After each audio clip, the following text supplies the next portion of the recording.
हरिओम। स्वागत है आपका हमारे YouTube चैनल ज्ञान दर्शन में। आज हम जानेंगे कठोपनिषद के विषय में। कठोपनिषद एकादश उपनिषद श्रृंखला में तीसरा महत्वपूर्ण उपनिषद है। इस उपनिषद में यम और नचिकेता का संवाद देखने को मिलता है। कठोपनिषद का सामान्य परिचय हमने इससे पहले जो वीडियो बनाई है उसमें बताया है। आज हम कठोपनिषद पर चर्चा करेंगे। कठोपनिषद में यम और नचिकेता का संवाद है। यह उपनिषद कृष्ण यजुर्वेद से लिया गया है और कृष्ण यजुर्वेद में यह कठ शाखा के अंतर्गत आता है। इस उपनिषद के 2 अध्याय हैं और प्रत्येक अध्याय में 3-3 वल्लियाँ हैं, अर्थात इसके 3-3 भाग हैं। वाजश्रवा, जिन्हें गौतम भी कहा जाता है, इनके पुत्र वाजश्रवस, जिनका अन्य नाम उद्दालक है, उन्होंने विश्वजित नामक यज्ञ किया। इस उपनिषद को हम कहानी के माध्यम से जानेंगे और सभी महत्वपूर्ण विषयों पर हम चर्चा करेंगे। जब कभी गुरु और शिष्य बात करते थे शिक्षा के ऊपर या वो अध्ययन करते थे, उस समय उस अध्ययन में विघ्न ना हो, इसके लिए वह शांति पाठ किया करते थे। यहाँ पर जो शांति पाठ दिया गया है इसे हम पढ़ेंगे। ओम सहना भवतु सहनो भुनक्तु सह वीर्यं करवावहे तेजस्विना वदीतमस्तु मा विद्विषावहे। ओम शांति शांति शांति। हे प्रभु, आप हम दोनों की साथ साथ रक्षा करें, साथ साथ पालन करें, हमारा बल साथ साथ बढ़े, हमारी पढ़ी हुई विद्या कैसी हो, तेजस्वी हो और तीनों तापों की शांति हो। ओम शांति शांति शांति। यहाँ पर शांति को 3 बार कहा गया है और परमेश्वर का वाचक शब्द ओमकार है। ओम शांति शांति शांति। तीनों प्रकार की तापों की शांति हो। तीनों प्रकार के जो ताप हैं वह कौन कौन से हैं, थोड़ा उन्हें देख लेते हैं। पहला है आधिदैविक ताप। दूसरा है आधिभौतिक ताप और तीसरा है आध्यात्मिक ताप। यह 3 प्रकार के ताप हैं। आधिदैविक ताप कौन से हैं? जिनके अंतर्गत दैवीय आपदा आती हैं, जैसे कि अत्यधिक वृष्टि हो जाना अर्थात बारिश हो जाना, ओले, भूस्खलन, बाढ़ या भूकंप आदि आना, यह सभी दैवीय आपदाएं आधिदैविक ताप के अंतर्गत आती हैं। दूसरा है आधिभौतिक ताप। इसके अंतर्गत विभिन्न प्राणियों द्वारा प्राप्त जो कष्ट होते हैं, जैसे कि बाघ, शेर या सांप आदि ने काट दिया, इस प्रकार के जो कष्ट होते हैं वह आधिभौतिक ताप के अंतर्गत आते हैं। और आध्यात्मिक ताप, इसके अंतर्गत शरीर और मन से होने वाले जो कष्ट हैं वह आते हैं। इन तीनों प्रकार के तापों की शांति हो, इसके लिए 3 बार ओम शांति शांति शांति का उच्चारण किया गया है। आगे देखेंगे। प्रथम अध्याय के अंतर्गत प्रथमावल्ली हम आज पढ़ेंगे। ऋषि उद्दालक ने विश्वजित नामक यज्ञ किया, जिसमें कि संपूर्ण धन आदि पदार्थों का उन्होंने दान देने का निश्चय किया। वह दान दे रहे थे। इस समय ब्राह्मणों को वृद्ध गौ आदि को ले जाता हुआ देखकर जो उनका पुत्र है, उसका नाम नचिकेता है, उनके मन में क्या होता है, श्रद्धा का संचार होता है। वह सोचते हैं कि इस प्रकार वृद्ध गौं का दान करके मेरे पिता को पुण्य लोकों की प्राप्ति नहीं होगी, अतः उन्हें दुख प्राप्त होंगे। ऐसा विचार कर वह अपने पिता को बार बार पूछता है कि आप मुझे किसे दान में देंगे। इस पर उनके पिता कहते हैं कि मैं तुझे मृत्यु को देता हूँ। ऐसा अनर्थमूलक वाक्य कहे जाने पर उनके पिता को शोक होता है। नचिकेता उन्हें समझाते हैं कि मनुष्य फसल की भांति है, वह जन्म मरण में घूमता रहता है, इसलिए आपसे जो पहले पूर्वज जो भी आए उन्हीं की तरह आपको भी अपना सदाचार का पालन करना चाहिए। ऐसा समझाने पर उनके पिता उन्हें मृत्यु के यहाँ भेजते हैं। यमराज के घर पर न होने के कारण नचिकेता 3 रात्रि तक भूख प्यास में यम का इंतज़ार करते हैं।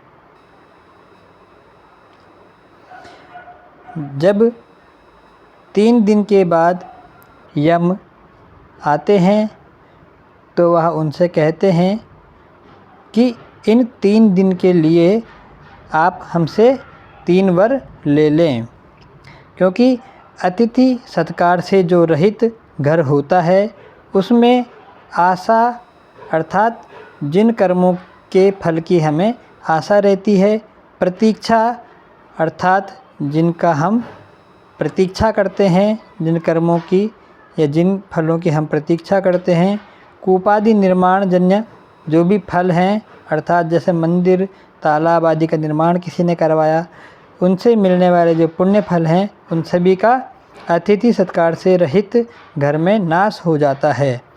ऐसा निश्चय कर यम 3 वर देने का निश्चय कर लेते हैं। इस पर नचिकेता उनसे प्रथम वर मांगते हैं कि मेरे पिता मेरे प्रति शांत संकल्प वाले, प्रसन्न मन, क्रोध रहित हो जाएं। आपके द्वारा वापस भेजे जाने पर वह मुझे पहचान कर पूर्ववत अर्थात पहले की ही भांति प्रेमपूर्ण व्यवहार करें। इस पर यमराज उन्हें वर देते हैं कि आपको मृत्यु के मुख से मुक्त देखकर वह आपको पहचान लेंगे। वह दुख क्रोध से रहित होकर शेष रात्रियों में सुखपूर्वक शयन करेंगे। आगे देखेंगे। नचिकेता कहते हैं कि स्वर्गलोक भयकारक नहीं है, वहाँ मृत्यु का भय भी नहीं रहता, वृद्धावस्था नहीं डराती। स्वर्गलोक में मनुष्य भूख प्यास को पार कर शोक से निवृत्त होकर आनंद प्राप्त करते हैं। वह द्वितीय वर मांगता है, कहता है आप स्वर्ग के साधनभूत अग्नि विद्या को भली भांति जानने वाले हैं, अतः मुझ श्रद्धालु को वह अग्नि विद्या भली प्रकार समझाएं। इस अग्नि विद्या को मैं द्वितीय वर के रूप में आपसे मांगता हूँ।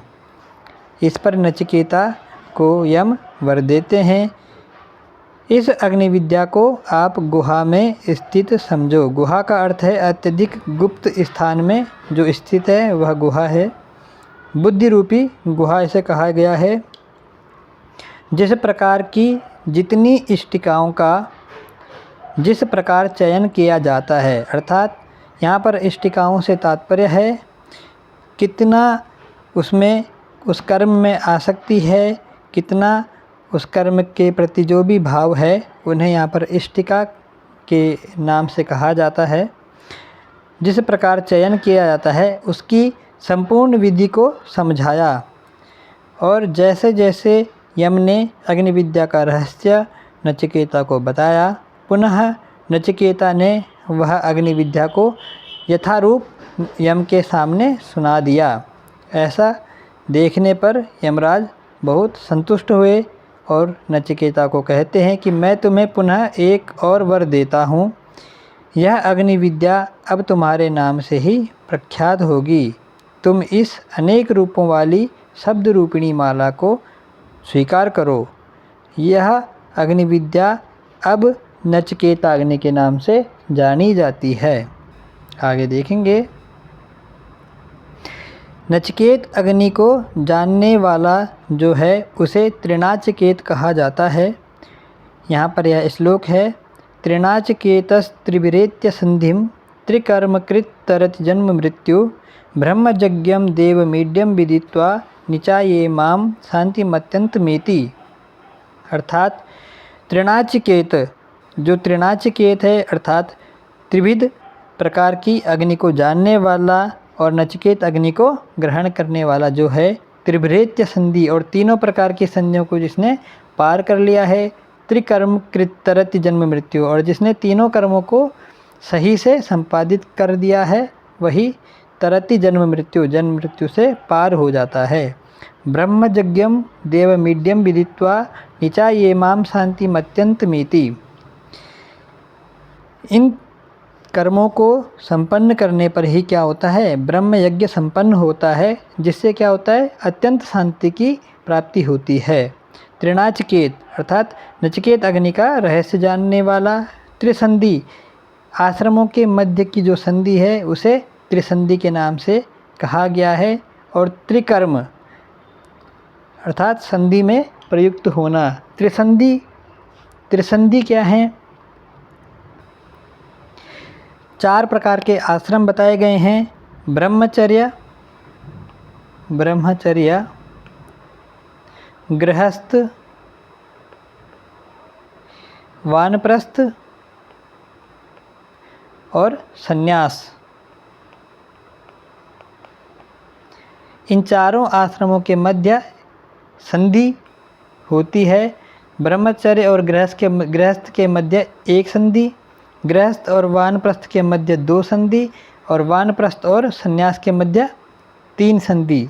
यह 3 संधि जिस व्यक्ति ने पार कर ली, अर्थात जिसकी यह योग्यता है कि वह इन तीनों से पार हो जाए, वह व्यक्ति त्रिसंधि को पार कर तीनों कर्मों को अर्थात त्रिकर्म अर्थात तीनों संधियों में प्रयुक्त होना, जिसकी बुद्धि इन तीनों से ऊपर उठ जाती है, वह ब्रह्मयज्ञ संपन्न कर लेता है। इस प्रकार से उसे परम शांति मिलती है। तीसरा वर नचिकेता यमराज से मांगते हैं कि मनुष्य के मृत हो जाने पर आत्मा का अस्तित्व रहता है, ऐसा ज्ञानियों का कथन है। अन्य कुछ की मान्यता है कि अस्तित्व नहीं रहता। आपके उपदेश से मैं इस संदेह से मुक्त होकर आत्म रहस्य को भली प्रकार जान सकूं, वरों में यही मेरा तीसरा वर है। यहाँ पर प्रथम वर में नचिकेता अपने पिता के क्रोध को शांत करने के लिए वर मांगते हैं। दूसरे वर में वह स्वर्ग की साधनभूत अग्नि विद्या का रहस्य जानते हैं और तृतीय वर में आत्मविद्या के लिए उपदेश कहने के लिए कहते हैं। इस पर यमराज कहते हैं कि पूर्व काल में देवताओं ने भी इस विषय में संशय किया था। यह आत्मतत्व सरलता पूर्वक जानने योग्य नहीं है, तुम कोई अन्य वर मांग लो। नचिकेता कहते हैं, इस विषय में देवताओं को भी संशय हुआ और विद्वज्जन जो विद्वान लोग हैं उनके लिए भी यह अगम्य है, अर्थात जानने में सुगम नहीं है। वह इसका उपदेष्टा अर्थात इसका जो उपदेश करने वाला है वह भी आपके समान दूसरा मिल पाना भी मुझे संभव नहीं है, नहीं इसके समकक्ष कोई और वर है, अर्थात सबसे उत्तम वर मेरे सम्मुख यही है। यम नचिकेता को प्रलोभन देते हैं कि हे नचिकेता, आप चाहें तो 100 वर्ष पर्यंत आयु वाले पुत्र पौत्र मांग लें, पशु हाथी स्वर्ण और अश्व मांग लें, या फिर पृथ्वी का बड़ा साम्राज्य मांग लें, जितनी चाहे उतनी आयु हमसे मांग लें। इस वर के समकक्ष कोई और अन्य वर मांग लें। चाहे तो कामनाओं का इच्छा अनुरूप उपभोग करने वाले बन जाओ, अर्थात जैसा भी चाहो वैसी कामनाओं को तुम प्राप्त कर लो। मृत्यु लोक में जो भी भोग पदार्थ दुर्लभ हैं उन्हें स्वेच्छापूर्वक अर्थात अपनी इच्छापूर्वक मांग लो। स्वर्ग की अप्सराओं रमणियों को मांग लो और इस वर से हमें मुक्त कर दो, किंतु इस वर को हमसे न मांगो।